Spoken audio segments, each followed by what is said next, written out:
people down the Lord. They just won't believe in His word. They try to make me think my God was dead. No, He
read that whole chapter today before you go to bed. For the sake of time, I want to read verse 1 together. You will stand and let's read 2 Corinthians chapter 5, verse 1 together. If you have it, let's read. For we know that if our earthly house of this tabernacle were dissolved, we have a building of God, and house not made with hands, eternal in heaven. You may be seated. I want to talk about this building and the next building. This building and the next building. And I want to change some terms here to hopefully give you a clearer understanding. Instead of saying, for we know, now that we know. Now that we know that this house, and what he's talking about, new friendship, is this body that you and I live in. Right. Now we know, some of us been around long enough to know this, that this body is dissolving. Amen. It is. There's no if and a buts about it. I don't care how you dress it up. I don't care how much makeup you use. I don't care how often you take a shower or a bath and use perfume and wigs, whatever else. This house is dissolved. Can I get a witness? It's disappearing. It's fading. Things you used to do. Some of us are attest to the fact that we can't do it anymore. There are limitations. You used to look in the mirror and like what you saw. Now you see wrinkles. Now you see have a memory loss. Now your vision is vague. You have hearing problems. Your appearance changed and you have illnesses. This house is going through all of those things. This house, we spend so much time and effort on trying to keep it up. And yet, the more we do to it, the worse it gets. Listen to friendship. There's nothing wrong with trying to keep your appearance up. I admire you. I try to keep mine up. Amen. But I also realize is that it doesn't matter what I do to this body, this house is dissolving. The building is leaking. The shingles is changing. The vision is bad. I have a mind to do things, but my rest of me won't do. That's in this building. And I know I'm talking to someone that has been told by the doctor and given some news you didn't want to hear. And been taking some medication that don't seem to be helping too much. And you're wondering, where do I need to go to get the help I need to solve my problem? All right. And insurance won't cover certain things, and there's a whole lot of walls you bump up against, trying to keep and to protect this house. And so he's saying that since we know that this earthly house that we live in, listen, we say, what do you mean by live in? It's because you don't see me. You just see the house that I live in. You don't see me. You only see the house. This house, what you see is going to the grave. It's going to decay. It's going to be buried. But the real me that you don't see is going to get a new house. The real me that you don't see is what's more important than what you do see.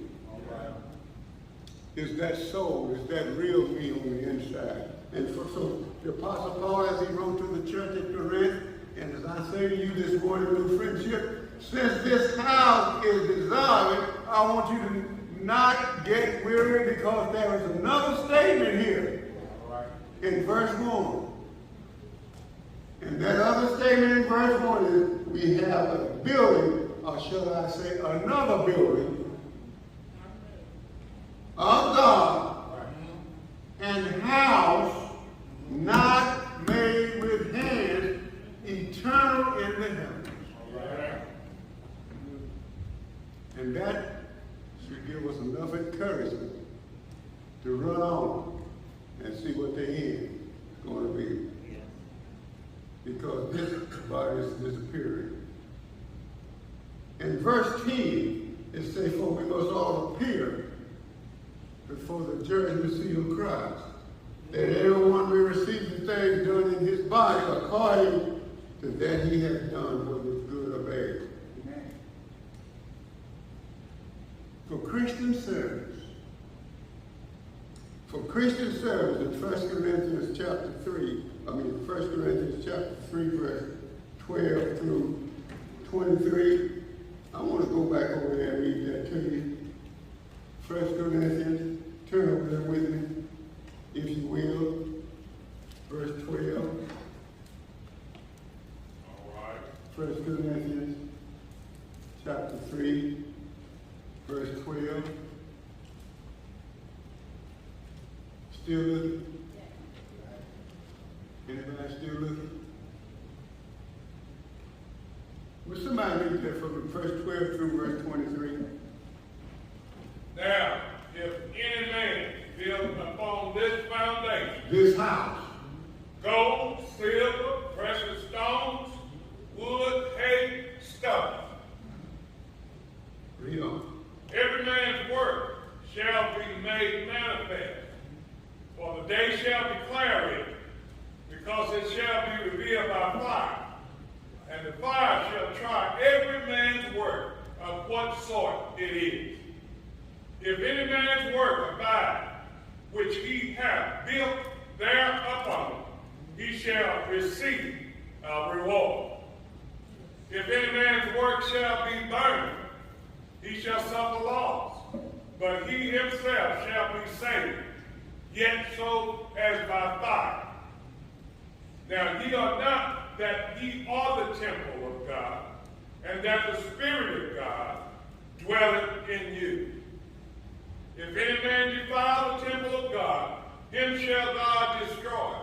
For the temple of God is holy, which temple you are. Let no man deceive himself. If any man among you seemeth to be wise in this word, let him become a fool, that he may be wise. For the wisdom of this word is foolishness with God. For it is written, he taketh the wise in their own craftiness. And again, the Lord knoweth the thoughts of the wise, that they are vain. Therefore, let no man glory in men, for all things are yours. Continue. Next verse. Whether Paul or Apollos or Cephas of the word, or life or death, or things present or things to come, all are yours. Or you are Christ, and Christ is God's. Now, what he's saying here is results in Christian service.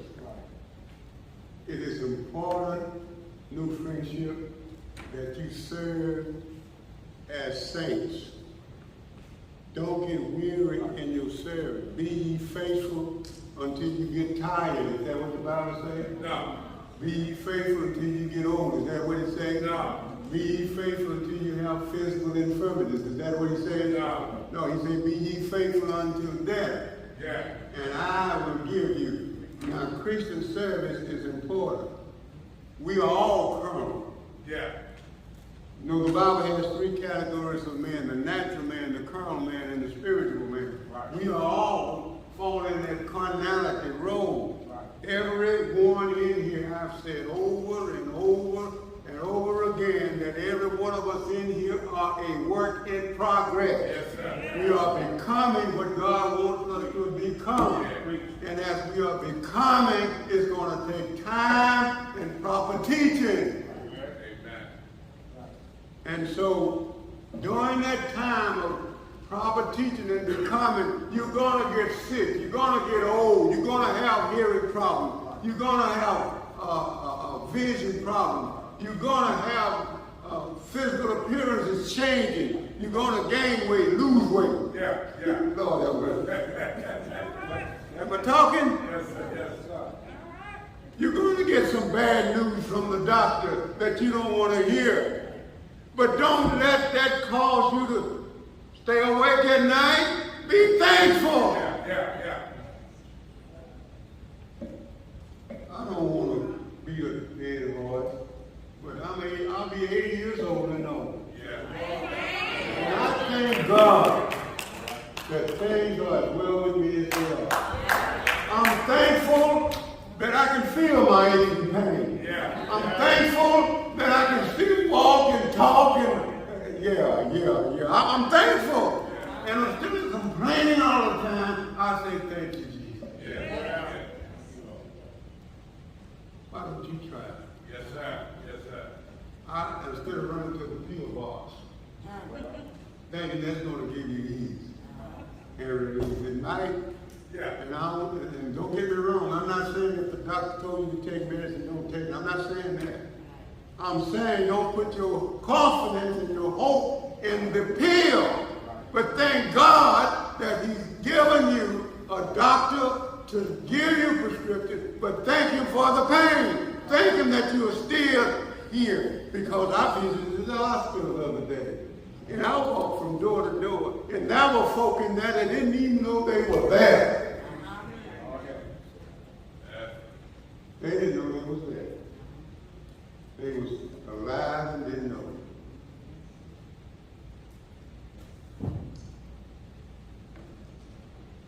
And so listen to what he's saying here. This is the present life we have now. We got to do these things now. This building that we're living in now is filled with trauma, bad news, things that's happening that we can't do anything about. Oh. That's in this life. Yeah. Homes wrecked in this life. Yeah. But thank God there is another life. Yeah. Well. In verse 12 of 2 Corinthians, verse 12, it says, if any man build upon this foundation, what foundation? This new house that we're working forward to, we're looking forward to receive. This new body, this new life, after this life, this new life that we shall receive. While you're in this life, if you're building on gold, silver, and precious stone, whatever you have done in this life is going to be tried.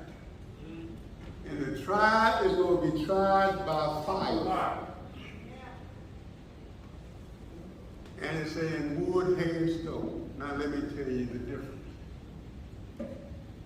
Wood, hay, and stone, you put fire to it, it'll burn it up. Right. Whatever you do for Christ, if it's not in the name of Christ, it's going to be burned. All right. Whatever it is. Yeah. I don't care how good you can do it, how good you can say it, how faithful you are. If it's not for the name and the cause of Christ, it's going to be burned up. Right. Well, what about the gold, the silver, and the precious stone? It's going to be tried by fire too.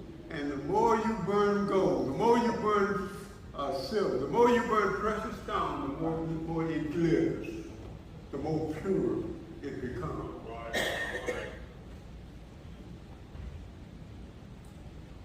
In this new body, every man's work is going to be tested. In this new body, you got to leave this one.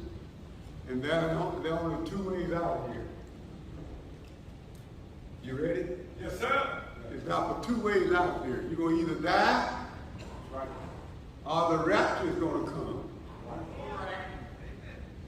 You're going to either die, or the rapture is going to, you're going to leave here. This is your home. And when that time does come, after this life, the judgment is going to be of what has happened in this life. And there are some rewards that's going to be given. I don't intend to lose mine.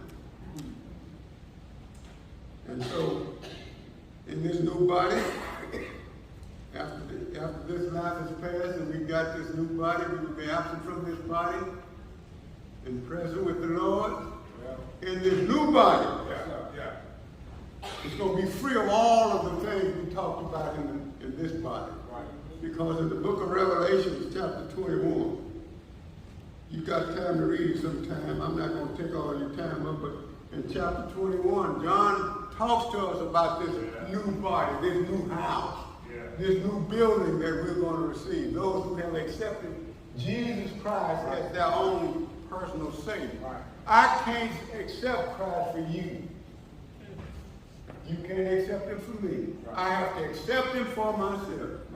And because I have accepted him, and because those who have accepted him, John said, I saw something. Yes, he did. What was it he saw? He said in Revelation 12:21, I saw a new heaven, I saw a new earth, I saw the first things that had passed away, and there was no more sin. And he said, I saw the holy city. He said some more in verse 4, he said, God gonna wipe away all of the tears from our eyes. There will be no more death, no more sorrow, no good God Almighty. This is in the new body. That won't need the sun, the moon, or the stars. Won't have to get up at 6 o'clock in the morning. Go to work. In this new body, every day is going to be Sunday. Won't have to worry about these high market bills. Am I going to get my utilities turned on? Can I pay my rent? It's all taken care of, because when it says Jesus paid how much? No, don't y'all fool me now. Did that include your lodging places too? He paid it all, and all to who we owe. Not the mortgage company. Not the car dealership. Not the insurance company. All to him. Who is him? God. We owe. Because sin left the ransom standing. But Jesus paid it all. Every bit of it. And when we get into this new body, no more sins, no more sadness, no more dying, no more bye-bye. We ain't there yet. Until we get there, we got to understand there's a few more ups and downs, a few more hills to climb, a few more disappointments, a few more sleepless nights, a few more. Just a few more. And when that day does come, Hallelujah. as I repeated, only two ways out of here. You're going to die in this body, this house that we live in, going to the dust, but that soul is going to paradise. Paradise is a resting place for the believer. Paradise is a resting place for the believer. die, that soul is going to the grave too. Yep. I mean, that body rather is going to the grave too. And that soul going to Hades. Right. Yeah. Right. I walked out of my house yesterday as I go to my seat. And I was going to get in my truck and go to the store. And I opened the door and got in there and it was so hot. Well, My eyeglasses fogged up. I mean, it was hot. They said it was 103 degrees. That was on this side of the diamond. That's on this side of here. right. I said, woo, it's hot, woo. I had to open the door. And then my glasses cleared up before I could drive. It was hot. Right. And I started sweating. And I said, I'm sure glad I won't be going there. Well, Because hell, this ain't nothing like it's going to be in hell. I'm not going. I don't want you to go. And guess what? You don't have to go. amen. How do you avoid going again? I'm glad you asked. By believing and receiving the one who paid it all on Calvary's cross. His name is Jesus. Yeah. Yeah. He died for you, he was buried for you, and he arose on the third day. So this house, this body, this decaying. But thank God, we got a new body. And in this new body, guess what's important too? Is it will never grow old. Well, Never grow old. Never grow old. No sickness, no sadness, no disappointment, no marriage, no divorcing, no loneliness. Every day will be Sunday. The streets will be paved with gold. Everything's going to be taken care of because over 2,000 years ago, Jesus paid for it. Yeah. Yeah. And all you and I have to do is accept it. yeah. I have. Have you? The invitation